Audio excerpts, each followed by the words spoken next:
Votre avis, on s'en fout. Bon, je vous le concède, ce titre est un petit peu provocateur, notamment lorsque l'on parle d'un oral de concours de la fonction publique. Mais s'il est pas un peu provocateur, il est néanmoins réel et je vais vous expliquer au cours de cette vidéo pour quelles raisons il faut écouter cette phrase et suivre cette phrase surtout, qui est importante. Bon, alors avant de démarrer, je vais quand même vous parler des différentes catégories de questions qui peuvent vous être posées lors de votre oral de concours.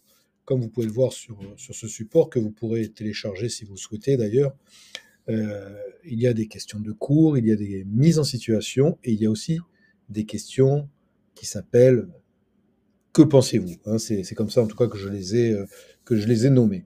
Alors les questions de cours, bon, c'est simple, hein, il faut donner des définitions précises et éventuellement illustrer avec des exemples. Je dis éventuellement, mais c'est mieux si on peut, de manière récurrente, illustrer avec des exemples. Les mises en situation, on en a parlé dans une précédente vidéo, euh, il faut que vous montriez que vous êtes une personne réfléchie, qui a du recul, qui a du bon sens. Hein, c'est quelque chose qui va permettre de mesurer quelle va être votre réaction dans telle ou telle situation. Hein, que feriez-vous dans cette hypothèse? Que feriez-vous si un administré vous insulte? Que feriez-vous euh, en cas d'état de, je sais pas moi, en cas de nouvelle pandémie? Enfin, que feriez-vous si un administré arrivait totalement voilé, etc., etc. Il y a plein de mises en situation possibles. Et puis la troisième catégorie de questions, c'est que pensez-vous de? Alors, ce sont des questions qui sont assez fréquentes, qui vont souvent se poser sur des sujets d'actualité, sur l'actualité de votre administration. Ça peut être que pensez-vous de la réforme des retraites, hein, par exemple, au hasard. Que pensez-vous de l'action du ministre de l'Intérieur?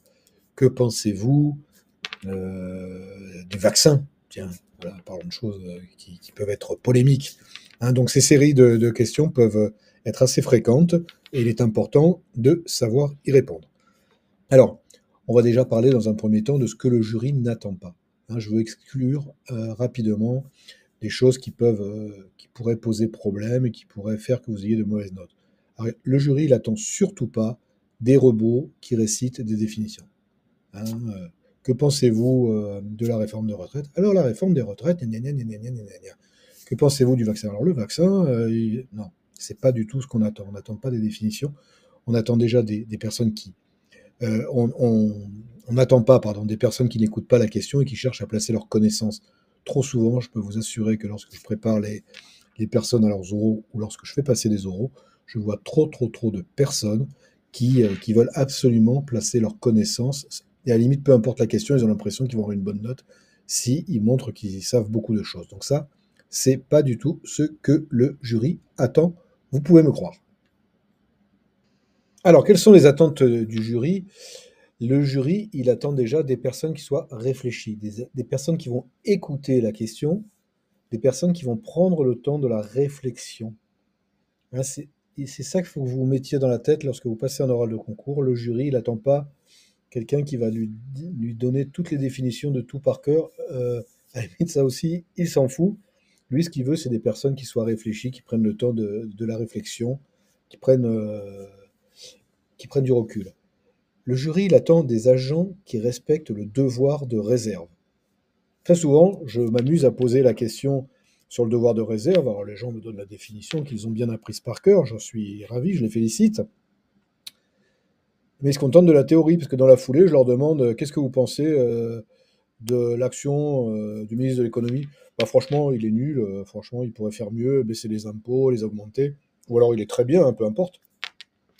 Mais quand on donne son avis de cette manière, on ne respecte pas son devoir de réserve. Donc c'est bien beau de donner la définition, mais si derrière, dans les actes, ça va pas, le jury ne va pas être satisfait, hein, vous pouvez me croire. Le jury, il attend également des candidats qui soient capables de construire leurs réponses. On ne se contente pas de dire oui, de dire non, de dire c'est bien, c'est pas bien. Non, on argumente, on construit hein, sa réponse. À la limite, on fait un petit plan, un mini un plan, parce que bien évidemment, vous n'allez pas avoir le temps de tout préparer. Mais c'est important aussi, à ce niveau-là, de construire votre argumentaire. C'est ça que le jury attend, encore une fois, une personne réfléchie, une personne intelligente, une personne qu'on a envie de recruter, qu'on a envie de recevoir dans son équipe. Hein, c'est vraiment ça l'attente du jury. Hein. Euh, mais il attend quand même aussi des agents, des candidats qui aient des connaissances, bien évidemment. Hein. Si on vous pose une question sur qu'est-ce que vous pensez de la réforme des retraites, il faut quand même que vous ayez euh, des notions sur la réforme des retraites.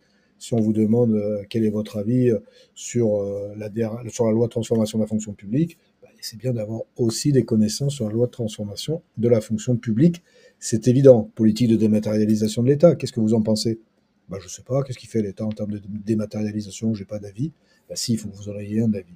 Donc voilà, il y a quand même des connaissances, avoir des connaissances générales.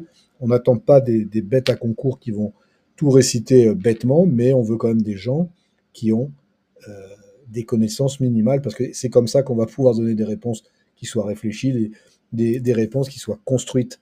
Là, si on n'a pas de fond, si on n'a rien à raconter, bien évidemment, ça va être très très très compliqué d'apporter une réponse. Donc vous avez bien compris quelles sont les attentes du jury sur cette problématique, sur ces fameuses questions. Qu'est-ce que vous pensez de? Alors quand on vous demande que pensez-vous de, la première chose que j'ai envie de vous dire, c'est peu importe votre avis. Vous n'êtes pas jugé sur votre avis. Vous n'êtes pas jugé sur vos valeurs. Bien évidemment, sauf si vous partez dans des délires, hein, dans des choses qui ne sont pas entendables. Mais sinon, ce n'est pas vos valeurs que le jury sur lesquelles il va vous juger. Votre avis, peu lui importe, hein, vraiment. C'est pour ça que j'ai intitulé cette vidéo Votre avis, on s'en fout. Ce qu'il attend le jury, encore une fois, c'est l'importance d'une question, d'une réponse même qui soit construite, thèse, synthèse, antithèse, hein, comme on a pu faire à l'école. Hein. Euh, la première thèse, la deuxième thèse, et puis on synthétise. Par exemple, je sais pas, moi je vais vous dire, euh, que pensez-vous de la retraite, de la réforme des retraites, j'y reviens. Bah, c'est vrai que la population augmente et il y a des difficultés de financement, mais en revanche, je comprends aussi que les gens n'aient pas envie de travailler jusqu'à 65, 66, 67 ans. Donc ça, c'est vos deux thèses, hein, la thèse, l'antithèse, et puis derrière, il y a la synthèse. Mais moi, je ne suis pas capable de donner un avis technique, je ne suis pas un spécialiste de droit des retraites, même si j'ai un avis personnel en ce qui me concerne. Hein. Que pensez-vous de la dématérialisation de l'État? Bah, voilà. Pour certains, c'est très bien de dématérialiser parce on simplifie les démarches, on évite de tuer des arbres, etc. Mais il faut aussi penser d'un autre côté que les personnes âgées ou les personnes qui sont dans l'électronisme, hein, c'est compliqué. Donc ça, sont vos deux thèses. Et en synthèse, bah, vous pouvez dire, par exemple, que bah, il faut trouver un juste compromis, peut-être accompagner les gens, y aller progressivement, etc., etc. Vous voyez, c'est ça qu'on attend vraiment de d'un candidat lorsqu'il doit répondre à une question telle que que pensez-vous de? Hein, ok? Donc vraiment, pensez bien à construire, c'est un peu comme un devoir écrit, mais bon, beaucoup plus rapide, en beaucoup plus restreint. Bon, répondre, ça s'apprend, vous l'avez bien compris. Donc, dans cette courte vidéo, je vous ai donné des conseils rapides. Bien évidemment, il est possible, si vous avez envie de travailler avec moi, de faire des simulations d'entretien, hein, dans lesquelles vraiment on le fait en conditions réelles, hein, sans aucune difficulté. Et puis après, on débriefe pour voir quelles sont vos difficultés.